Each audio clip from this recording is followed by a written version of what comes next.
After all, where did Morph, Wolverine, and Storm go at the end of episode 10?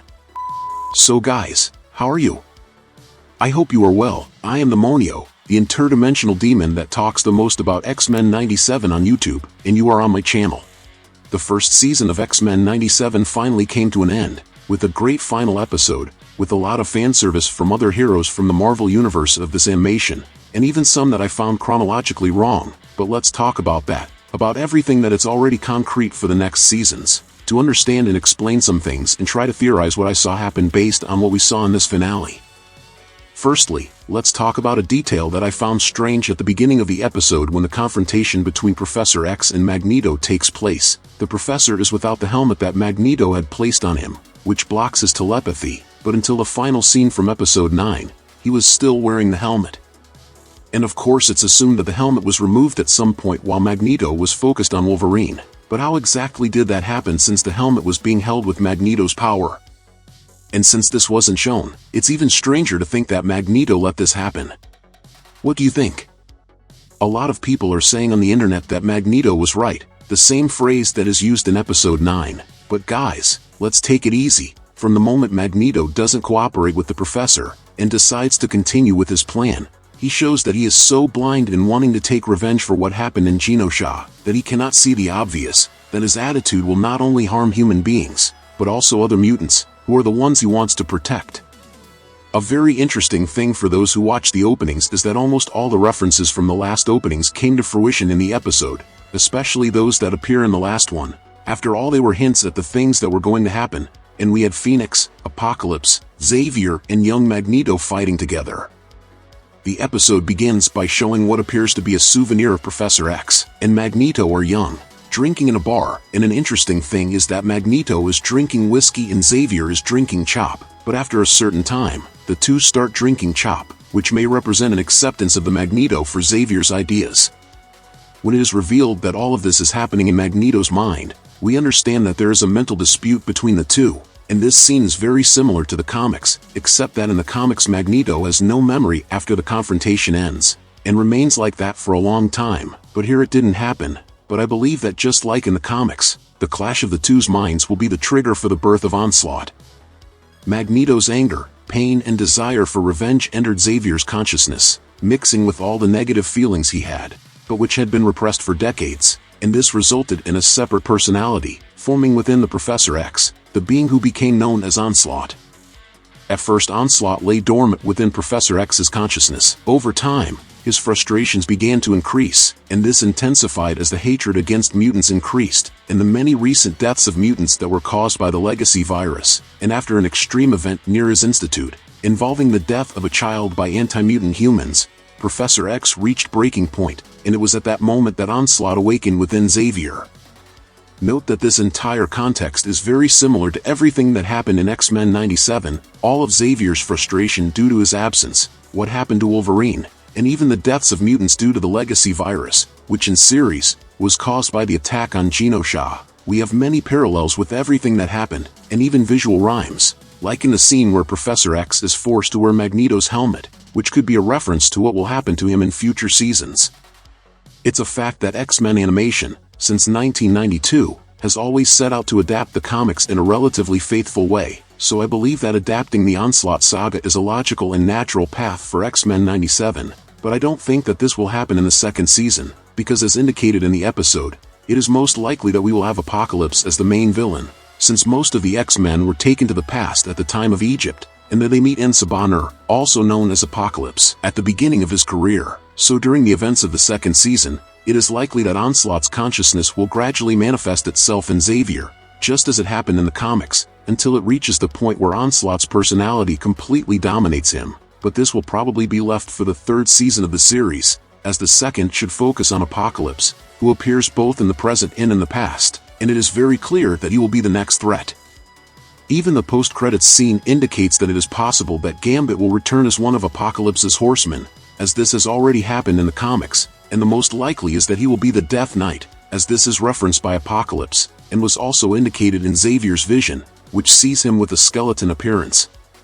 Another thing that happens in the comics is that Wolverine becomes one of the Horsemen of Apocalypse. This is how he recovers the adamantium in his skeleton, but in the animation, perhaps it is different, since Wolverine is not sent to the same place as the others, as well as Storm and Morph, and if I were to give a guess as to where they might be, I believe that in the Savage Land, since we have a moment in which Morph transforms into Sauron, who was once one of the inhabitants of the Savage Land. In addition, the phase in the comics in which Wolverine is without his adamantium, with his bone claws, is a period in which he becomes more savage and animalistic, so I think it would serve well to adapt this phase of the character. Jean Grey and Cyclops go to the future, where they meet a teenage Cable, and also Mother Ascani, who is their daughter from another reality. She is basically Rachel Summers from another reality. There's also the possibility that Wolverine, Morph and Storm are in the same future too, but in different places, but as I said, I would bet that they are in another place. In this second season, it is also possible that we will have the presence of Kang, in the past, in his Pharaoh version, who in the comics, traveled through time to try to capture Apocalypse and transform him into his servant, but failed. I don't know if Kang's participation in the second season is so viable, as the character will be used by the MCU in future projects, but there is always the possibility. And speaking of special appearances, this was probably the episode that had the most appearances by other heroes, showing that this universe of animation is very alive and is all connected. We had the participation of Silver Samurai, Captain America and Iron Man acting together, Daredevil fighting in the streets, Cloak and Dagger, Doctor Strange having surgery, Omega Red fighting together with Crimson Dynamo, and Dark Star. In Genosha we can see Psylocke, along with members of Alpha Flight, such as Northstar, Cypher, Puck Aurora. In Wakanda we see Black Panther, who at this time is still T'Challa's father. And of course, the best cameo of all, Peter Parker and Mary Jane from the 90s series, but this raised many doubts regarding the Spider-Man series, since at the end of the series, Peter will look for Mary Jane from his universe, who was missing, after discovering that the Mary Jane who was with him was a clone, who died shortly afterwards. So many people are thinking that this scene takes place before the end of the Spider-Man series, but in the same day the episode was released, series creator Bo DeMeo said yes, that Peter found his Mary Jane, indicating that this is the real Mary Jane, and that this scene takes place after the end of the Spider-Man series. Well, technically this doesn't make sense with what they set out to do in this X-Men series, putting 97 in the title, as an indication of the year in which the series takes place, since the animation ends in 96, but if we apply this same logic as the Spider-Man series, so that could not be the original Mary Jane, since the series ends in the year 98, 1 year after the current events of X-Men. But the Monio, are you saying the series creator is wrong? Actually, no. If he's saying that that's the original Mary Jane, then she is. There's nothing to argue about. I'm just saying that this is a retcon of the Spider-Man series. We had a scene with Jean Grey apparently coming back to life thanks to Phoenix, which shows that she is still the entity's current host, and the Phoenix won't let her die. We had a very good scene with Rogue punching Bastion. She hits him so hard that he ends up on the moon, and this sequence is pure satisfaction.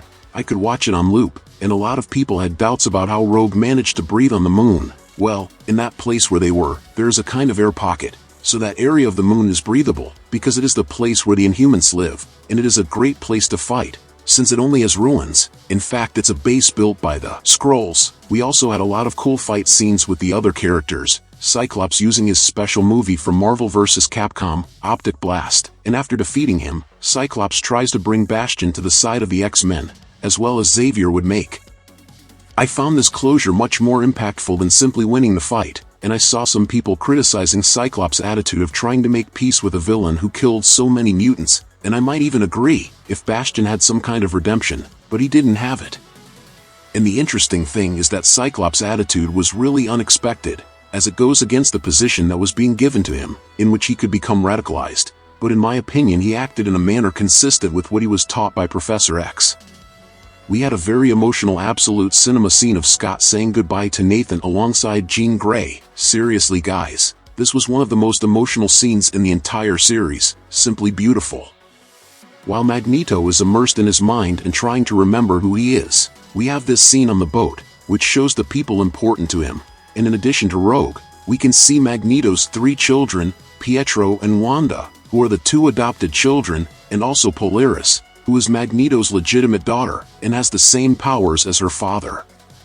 In the end, the X-Men have to deal with the consequences of the mistake that the US president made, which almost led to the extinction of the Earth, but Magneto managed to wake up and stop Asteroid M from falling to Earth, and I saw some people saying that the asteroid disappeared because of a side effect of Magneto's powers. But no, Magneto would not have been able to make everyone travel through time. In the scene this is very clear, because when the asteroid disappears, it was already in orbit, so it was clearly external interference. We have this painting that is very reminiscent of the iconic cover of Days of Future Past, which shows the mutants who are alive and those who are dead or missing, and also those who are outside the Earth, which is the case of Scarlet Witch and Quicksilver for example. So I believe that in the second season we will have 3 X-Men teams, one in the future, one in the past, and one in the present, and the present team will probably be made up of some of the mutants that appear in the posters, such as Magic, Iceman, Colossus, and Kitty Pryde. But this division shouldn't last long, as we have Bishop, who already knows that his companions are spread across time. He just needs to rescue them. But what about you? Do you agree with me? Leave it in the comments, and if you liked the video, subscribe to follow the next content. Until next time my people, demonic hugs.